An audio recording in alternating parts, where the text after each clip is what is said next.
Hello, boys and girls. Welcome back to the MLB DFS slate breakdown for Thursday, June 12th. We got a mini slate today, so we'll dive right into it. We'll get it done quick and let you move on with your day.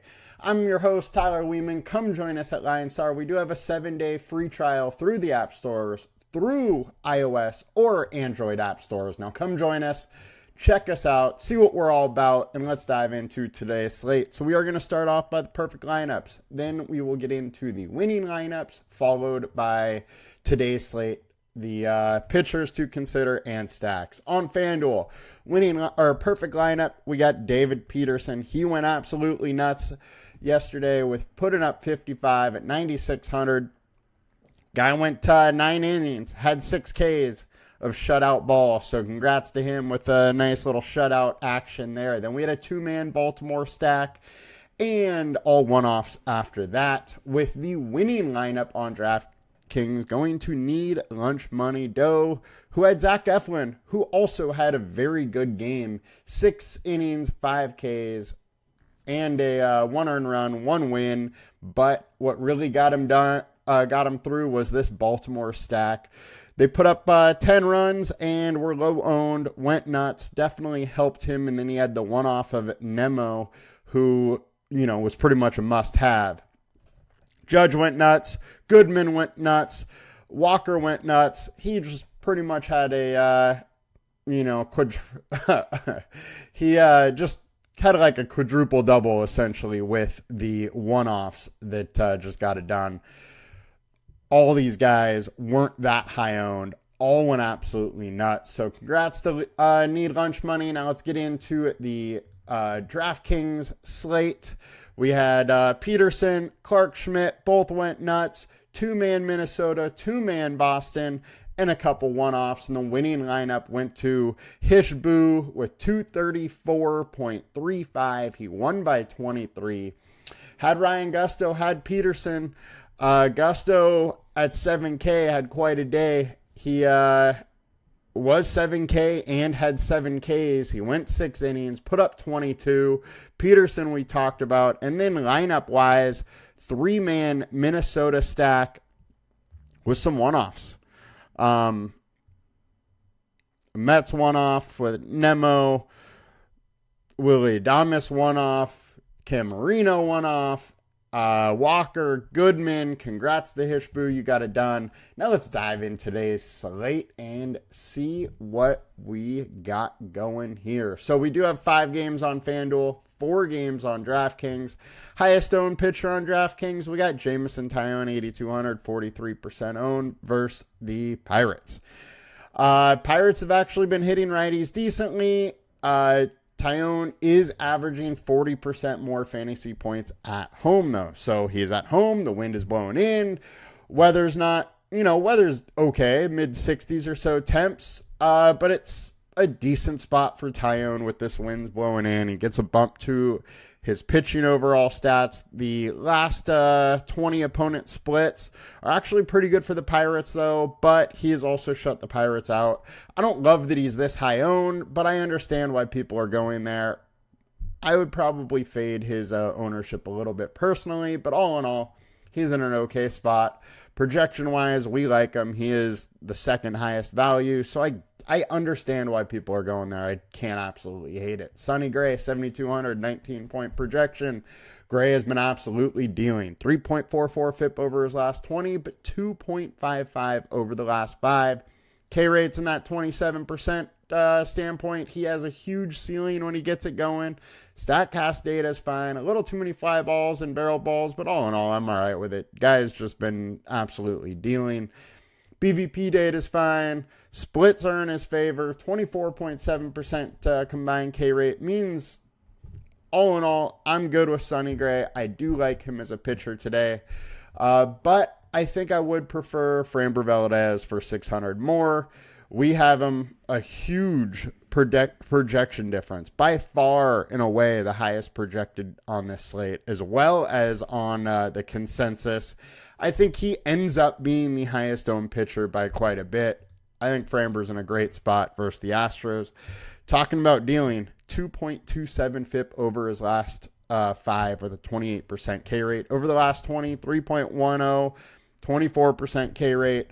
Both very good. White Sox, we know we want to pick on White Sox all the time. They're poor versus lefties. They're striking out a ton. I think there's huge upside in this slate, in this spot, and I'm definitely fine going there with him at home and absolutely dealing lately.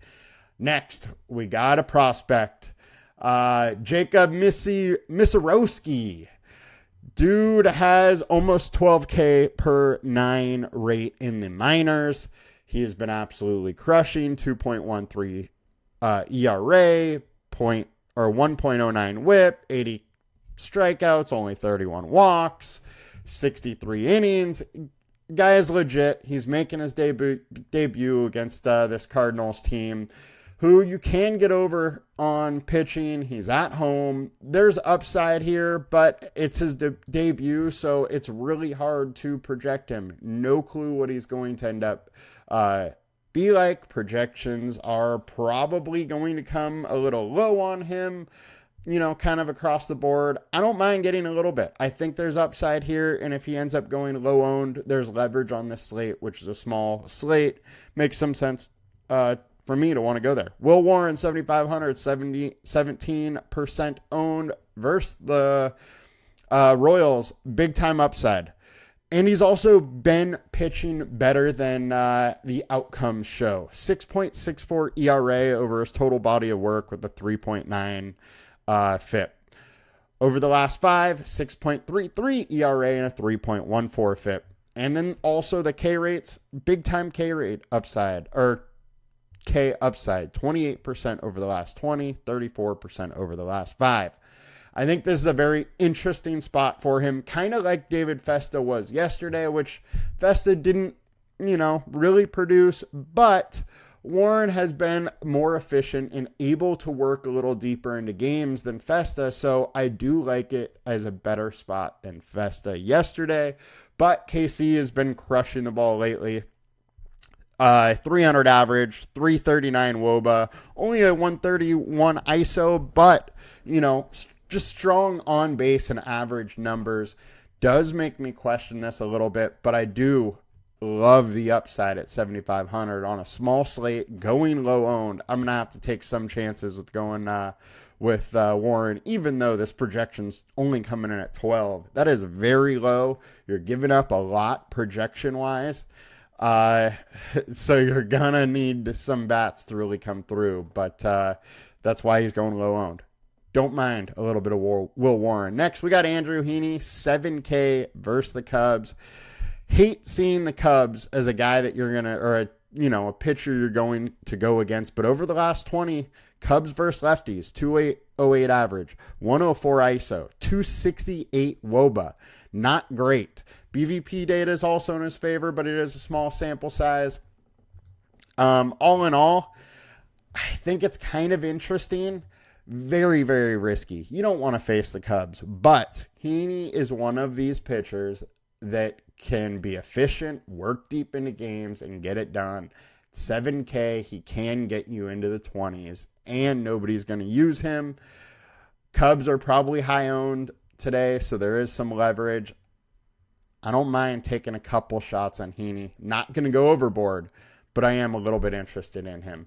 Now, on to FanDuel. We do have the extra game, Detroit and Baltimore. The obvious pitcher here, Skubal, 11.2K. Dude has been absolutely insane this season. We got a FIP of 2.01, 31% K rate over the last 20. Over the last 5, 1.63, 34% K rate. StatCast data is unreal. Splits work for him. BVP data works for him. 30% combined K rate.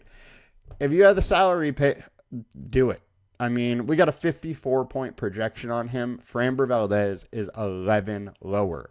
Now, there is absolutely the possibility of, Framber putting up a similar price and you saving 600. But it's only a 600 difference, and that projection difference is absolutely giant. If I got the money, I'm paying up for Skubal. Baltimore also hasn't hit lefties very well all year long. Framber fully in play. Sonny Gray, a little in play, a little bit riskier though, and then everybody else going to come in low owned. The prospect Jacob fully in play. Will Warren has the upside to go. If Will Warren comes out with some strikeout stuff, goes 6 inning at 8,200, he absolutely could end up as an optimal pitcher. So, even though Skubal is going to go super high owned, Framber is going to get super high owned, everybody else is going to have big time leverage, and I think there are some paths to success there. Don't totally hate it. And Tyone's been good at home. He's 9K, projections almost 34. He could get it done as well. I think pitching is more interesting on FanDuel, than ownership would just give it credit for. I think Skubal clearly the number one option. Framber's not too far behind though, and then after that, you get a big price discount if you want to pay up for some bats. That's the way to do it, and don't totally hate it. Now let's get into some stacks. All right, our highest owned stack of the day, we got Houston versus Davis Martin. He hasn't been good. 4.55 FIP over the long term, 5.05 over the short term. Houston just went off last night. I don't mind having a little Houston. I do think they're probably going to go a little too high owned on this slate, though. KC versus Will Warren. Will Warren's ERA has been terrible. FIPs have been great. So kind of hard to want to pick on Will Warren because I think he is due for some positive regression. He's due for some good luck. But that ERA shows, he hasn't been getting that luck. And some of it could just be due to, some pitchers are like that, where their FIP is always way lower than their ERA. Now, a difference of 3 is not normal. There is going to be some positive regression for him at some point. I just don't know if it comes today. Yankees also popping up versus Lugo. Lugo's a good pitcher. Not one I love to pick on, but hey, Yankees can get to anybody as they did Bubik yesterday.